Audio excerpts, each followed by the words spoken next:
Hello everyone. So previous module 5 we have discussed about the transmission mechanism of heredity, and this is module 5 as per the continuation of transmission mechanism of heredity. Now we are going to discuss about fraternal twins and identical twins. After completing these lessons, you would know about fraternal and identical twins, and also you to understand the characteristics of fraternal twins and identical twins. Okay, let's see the meaning of fraternal twins and identical twins. Okay, so in the human is actually one ovum ripens at a particular time and has the chance becoming fertilized by sperm. So this is what ordinarily takes place when the child is conceived.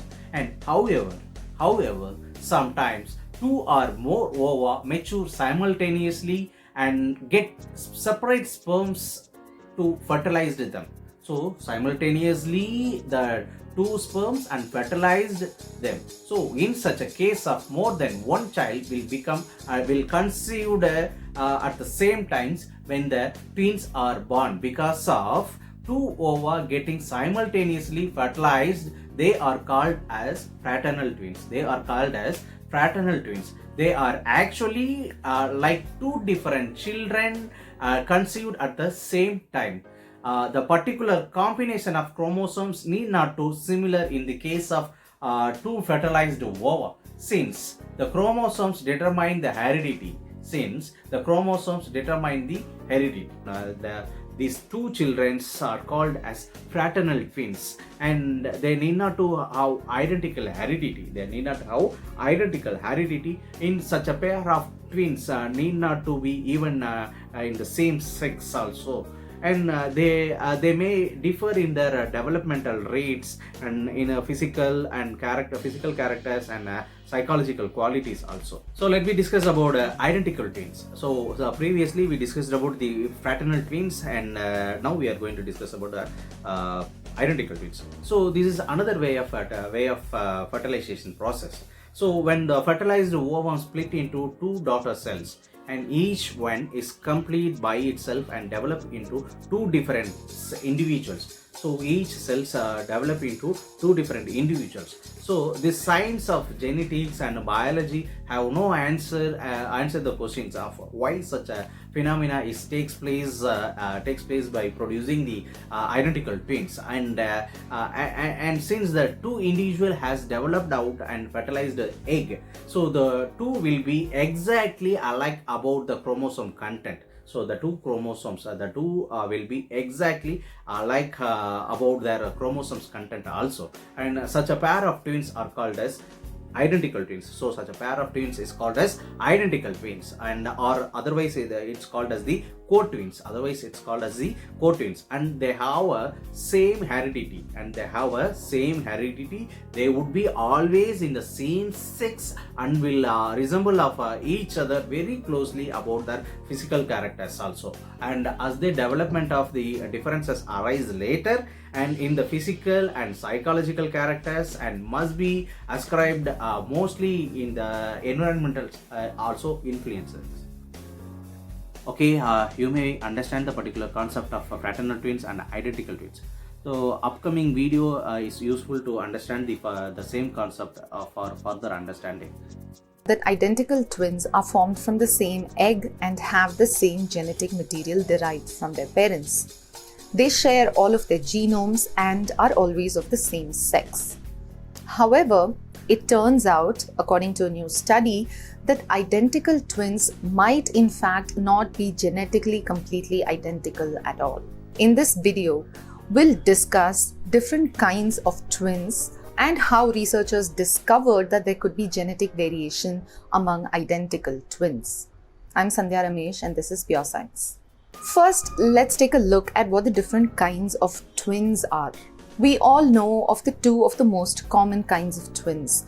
The first, of course, is identical twins, who are formed when an egg and a sperm fertilize to form a zygote, and this fertilized egg splits into two and goes on to form two different zygotes.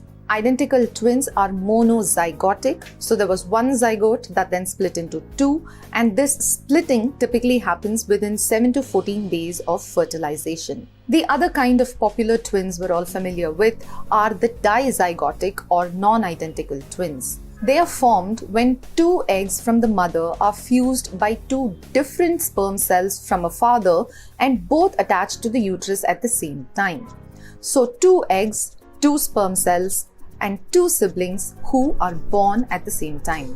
When non-identical twins are brothers, they're called fraternal twins. When they are sisters, they're called sororal twins, like from sorority and fraternity. But the highest and most frequently occurring combination of twins is the non-identical male-female type of twin. There are also other things that can happen in the fertilization and gestation process, which can result in other kinds of non-identical twins and other types of twinning. Sometimes in the same cycle, for the same woman, one egg can be fertilized with the sperm of one individual, while another can be fertilized with sperm from another individual. So in the same cycle and in the same pregnancy, two of a woman's eggs could technically fertilize with sperm cells from two different individuals, leading to non-identical twins being born with different fathers. This phenomenon is very common among animals, where the same, say, stray cat or dog can have a litter from multiple males. It is not very unusual in humans either. This is called heteropaternal superfecundation, and the twins are called biparental twins. If you look at paternity suits and data from that, about 2.5% of dizygotic twin births have been biparental twins. There is also superfetation, where a pregnant woman further gets pregnant again. She carries multiple fetuses but at different stages of development. Sometimes you can have mixed twins, which are twins born to the same mother and father, but because the mother and father belong to different races or have varying skin color, the twins will have different skin color and body features as well. And then there are semi-identical twins. These are monozygotic as well, and they occur when an unfertilized egg splits into two and both parts are then fertilized by two different sperm cells. This leads to twins with the same set of genomes from the mother's side, but different sequences from the father's side, as they were fertilized by two different sperm cells but the same egg. Only two such cases have been identified in humans of semi-identical twins or sesquizygotic birth. Then there are mirror image twins, where the fertilized zygote splits much later in the pregnancy, several weeks after the fertilized egg is supposed to split. This gives rise to mirror image twins, not a scientific term, but where twins exhibit mirror image characteristics, such as if one is right-handed, the other is left-handed, or in some rare cases, a twin's entire organ system can be arranged in a mirror image to what is found naturally in the human bodies. There is no scientific way to determine if someone was a mirror image twin. It is theorized that it occurs because the fertilized egg splits much later in the pregnancy, and if this split delays further and occurs much later in the gestation period, twins could be born conjoined. There are many other interesting types of twins as well, many of which are results of complications during pregnancy. Many researchers think that up to 1 in 8 pregnancies actually start out as multiples, as twins or triplets or more, but only one fetus ends up surviving. This is often called the vanishing twin syndrome, where ultrasound can sometimes reveal an extra fetus which fails to develop and then just disintegrates in the womb. Sometimes it can cause problems to the other surviving fetus and needs to be surgically removed. This fetus is called a parasitic fetus. Sometimes, in rare cases, two zygotes may actually fuse after fertilization, resulting in a chimera where genes come from more than just one pair of egg and sperm. In fact, there was a famous instance where a mother had given birth to triplets and a DNA test revealed that she was the mother to 2 babies but not the third. It turned out that the mother herself was a chimera, and the third triplet was conceived using the cells that the mother as a fetus absorbed in her womb of her parasitic twin. As our understanding and application of genomics evolves, so does the data we gather with it. Twin studies from the past many decades, and in fact even centuries, did not really include genomics and molecular biology to the scales that which recent studies have done. So from recent studies we tend to know a lot more. So with identical twins from this new study, it turns out that identical twin embryos actually pick up mutations in the womb as their own cell machinery creates new strands of DNA and cells divide into more and more cells. Sometimes some mutations in identical twins are carried by nearly all cells in one twin but is not at all found in the other one. The researchers also managed to find out that on average among identical twins, about 5.2 mutations are different and occur during stages of early development, and substantial variations of up to 10 or 15 mutations are present in about 15% of all identical twins. We know that for identical twins, the fertilized egg splits sometime between day 7 and day 15. We know that for identical twins, the fertilized egg splits sometime between day 7 and day 14 into two zygotes. But what we saw in the case of conjoined twins or mirror image twins was the split occurring later. The later the split occurs, the more cells the twins share. Conversely, the earlier it occurs, the fewer cells the two zygotes share between them.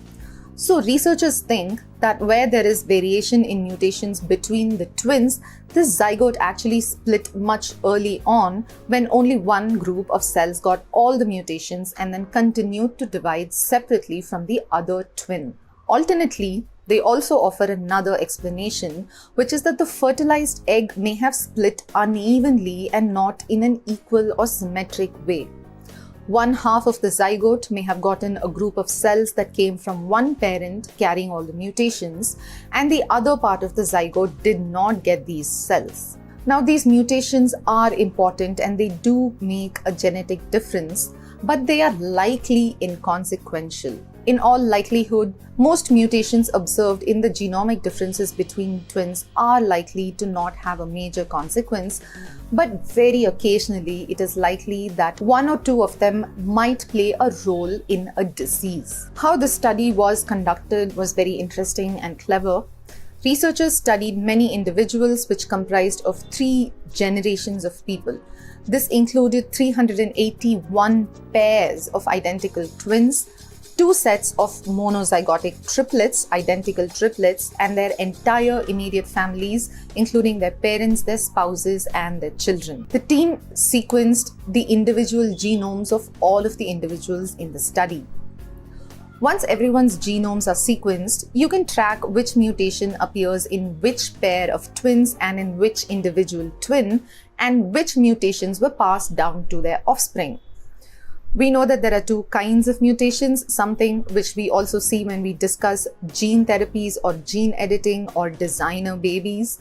There are mutations that are described as somatic, that is, they don't pass down to their offspring, and somatic gene editing is useful for tackling diseases. Then there are other mutations called germline mutations, which are the ones that pass down to future generations and likely appear in reproductive cells like eggs or sperm and other cells from the reproductive system. It is usually germline editing that raises a lot of ethical questions around gene editing, while somatic editing is holding a lot of promise for therapeutic purposes. So the authors in this study deduced that if a foundation was found in a twin's blood, as well as their offspring's blood, the mutation likely occurred during very early stages of development when all of the cells were closely related. The conclusion of the study goes back to the nature versus nurture debate as it applies to diseases.